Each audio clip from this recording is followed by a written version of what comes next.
In today's video, we're going to talk about why your hero is your customer in content marketing. Wait, I thought I was your hero. All right, let's go.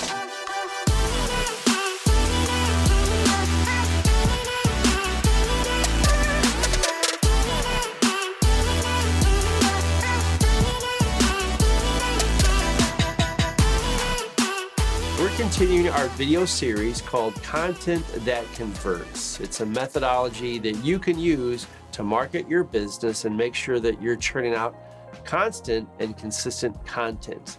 And speaking of that, with me today is my constant and consistent partner, Bobby. Like always, guys, it's so good to be back with you guys. And like Jeff said, like creating content can be time consuming, but you want to know what's even more time consuming? Rework. That sucks. Whew. Knowing that you put a piece of content out there and it just wasn't the right thing at the right time or the right moment, and you got to do it all again. And like I said in the last video, ain't nobody got time for that. Now, Jeff, I peeked at the notes a little bit, and I know you about to drop a bomb on them. Let's talk about it. StoryBrand. StoryBrand. So, you know, one of the things that we do that we're very process driven, very process oriented. We find that if you have a process for something and you continue to refine that, then you can avoid the rework and you can do things better the first time. Jeff, I remember the first time that you brought this to me, and it absolutely just blew my mind. And it's so crazy how this marketing concept is actually taken from movies, right? Like, what's your favorite movie? Man, it has to be Star Wars. Star Wars. Okay, perfect. So who's the hero in Star Wars? Luke Skywalker. Luke Skywalker. Okay, so let's just stop right there. Now, typically in marketing, who's the hero of the story?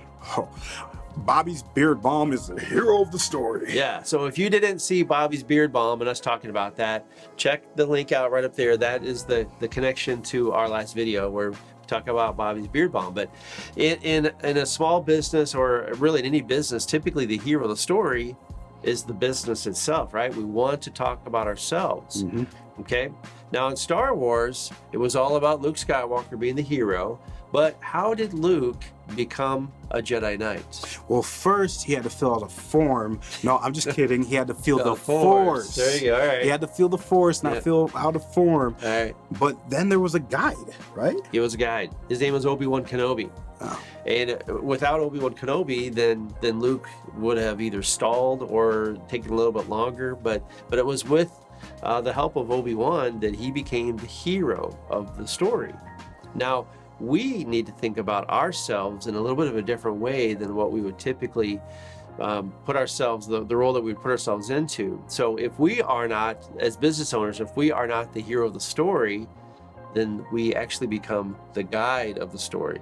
Because again, we are in business to help our customers. And if our customers are the hero of the story, then we are the guide. So let that sit for just a second. It's a little bit of a flip on how we're used to thinking about things, but if we put our customers in as the hero of the story, the content almost writes itself.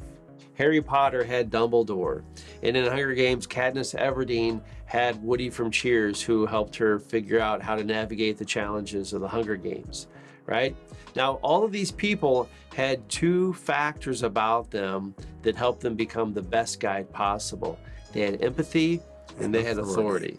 Yeah. We know the challenges and the struggles associated with owning your own business, but the cool thing is we can help, and that's why we're filming in this office here, showing people how to market themselves. Now, you as the business owners, you're watching this, you have some distinct advantages over your customers. And as we've talked about in the last couple of videos too, is you have the solution to their problem. So the best thing that you can do in your marketing, in your content that you deliver, is that you talk about the problem and then you talk about how you have the solution for that problem. And when it comes to empathy and authority, you have to make sure that you do it in that way. Because if you go into a discussion and say, hey, I've been around for 30 years and I do this, this, and that, guess what? Not a lot of people are going to care. But if you say, hey, man, I understand where you're at. I understand this. I understand that. We have years of experience that can come and help you.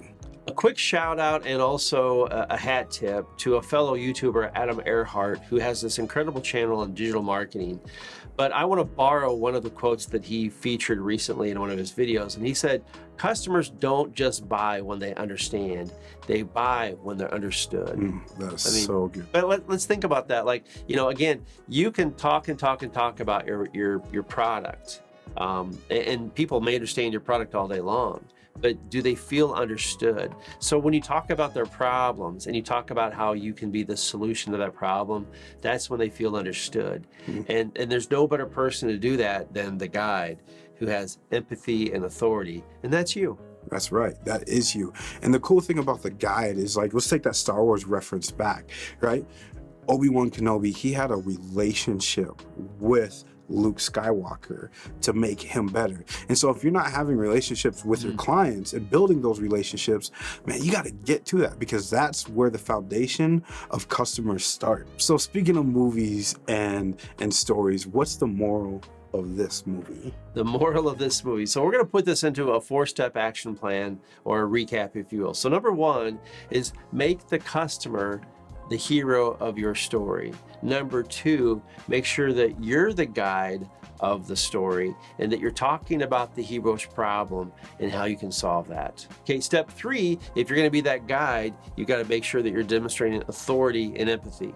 And then step 4, like Bobby said, you want to build a relationship with the customer versus making it so transactional. Once again, guys, it is time for that bonus valuable content. Jeff, hit them with the value bomb. Well, Bobby, you go to McDonald's, Yeah. They didn't fix your Big Mac right. What happens? Man, they're just gonna go and make a different Big Mac. That's it. If I owned a McDonald's, or if I owned a restaurant, and I used to work at one, and this is exactly what we would do. If somebody would come in and they would have any kind of a complaint, the first thing that we would do would be to show empathy. I am so sorry that your order wasn't fixed to the way that you want. And then we would take the food back, we would quickly have it recooked, refired, is what we call it in the restaurant business, bring it back, we would serve that to them, apologize once again, step away, let them enjoy their food, and then come back and say, how was your food now? Did we get everything right? Yeah. But the empathy that we would show and the authority that we placed on our servers to make it right also was huge. So using this model, it's really not that hard. Simply use a little bit of empathy, certainly the authority you have as a business owner, and that is a critical bomb that you can apply tomorrow to your business to overcome some of the larger businesses than yours. That was some good stuff. So to broaden our community, why don't you guys leave a question down below of challenges that you are having. Now, feel free to like, comment, share, subscribe, and ring the bell to get notified when we are dropping a new video. We would love those comments, because that kind of content just helps us create more videos based around the things that you are frustrated with. And speaking of frustration, so Bobby and I, we work at Media by JP, and that's really what we're all about, is helping people avoid those frustrations by helping them create video content. And video it's killing it right now. It is killing it. I just saw a statistic last week saying that in March of 2020, that the number of people watching YouTube and YouTube TV on their TVs was up 80% over the previous year. If you ain't on it, it's time to get on it. Sure, I like that. All right. So it's 2021, and this is the year to own your story. Why don't you guys drop, why are you looking? Because everything shut up behind us. I don't know when it shut up, but anyway. All right. It's a party, it's a party, it's a party. In Jeff's office, it's a party, it's a party, it's a party. She only fit it. Get it, get it, get it, get it, get it, get it, get it, get it.